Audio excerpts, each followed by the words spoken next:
कौन है बुढ़ापे का सहारा? बेटा, बेटी या फिर बहू? हम सभी लोग मेन हॉल में बैठे बैठे चर्चाएं कर रहे थे। तभी मेरे एक दोस्त ने मुझसे एक प्रश्न पूछा कि दोस्त, यह बताओ, आदमी के बुढ़ापे का सहारा उसकी बेटी होती है या उसका बेटा?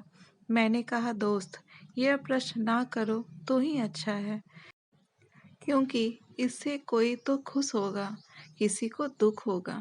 तो अन्य सभी लोग जिद करने लगे, नहीं नहीं, यह बात तो बतानी ही पड़ेगी, वह भी विस्तार से। मैंने कहा, तो फिर सुनो, बुढ़ापे का सहारा बेटा या बेटी नहीं, बहू होती है।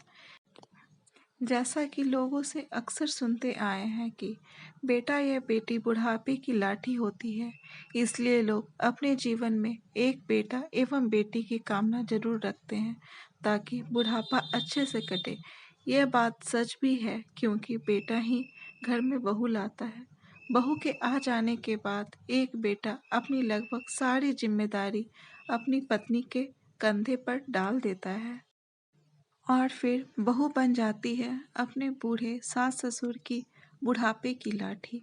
जी हाँ, मेरा तो यही मानना है, वो बहू ही होती है जिसके सहारे बूढ़े सास ससुर अपना जीवन अच्छे से व्यतीत करते हैं।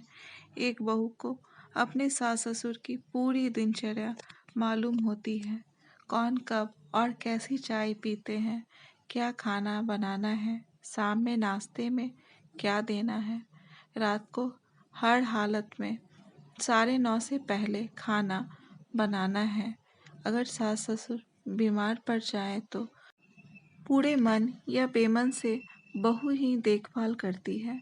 अगर एक दिन के लिए बहू बीमार पड़ जाए या फिर कहीं चली जाए तो पूरे घर की धूड़ी हिल जाती है।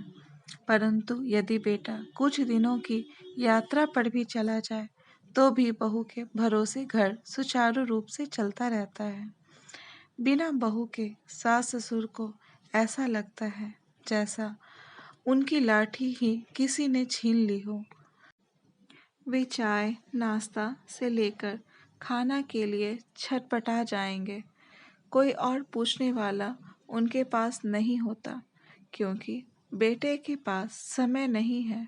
और अगर बेटे को समय मिल जाए भी तो वो कुछ नहीं कर पाएगा, क्योंकि उसे यह मालूम ही नहीं है कि माँ बाबूजी को सुबह से रात तक क्या क्या देना है, क्योंकि बेटे के चंद सवाल हैं और उसकी जिम्मेदारी खत्म। जैसे माँ बाबूजी ने खाना खा लिया, चाय पी लिए, नाश्ता कर लिए, लेकिन कभी भी यह जानने की कोशिश नहीं करते कि वे क्या खाते हैं, कैसी चाय पीते हैं। ये लगभग सभी घरों की कहानी है। मैंने तो अधिकतर ऐसी बहुएं देखी हैं जो अपनी सास की बीमारी में तन मन से सेवा करती हैं।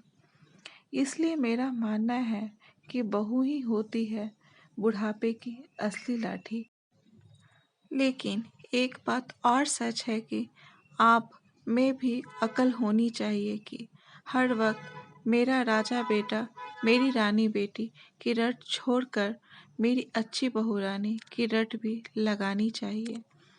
अपनी बहू में सिर्फ कमियां ना ढूंढें, उसकी अच्छाइयों की कद्र करें। सीख, बहू की त्याग और सेवा को पहचानिए। बेटे एवं बेटी से पहले बहू को अपना मानिए। और मेरी बेटी मेरा अभिमान, मेरा बेटा मेरा अभिमान के साथ साथ मेरी बहू मेरा अभिमान भी गर्व से कहिए। दोस्तों, ये कहानी कैसी लगी कमेंट बॉक्स में ज़रूर बताएं, और अगर कहानी अच्छी लगी हो तो कहानी को लाइक, शेयर और चैनल को सब्सक्राइब ज़रूर करें। कहानी सुनने के लिए बहुत बहुत धन्यवाद।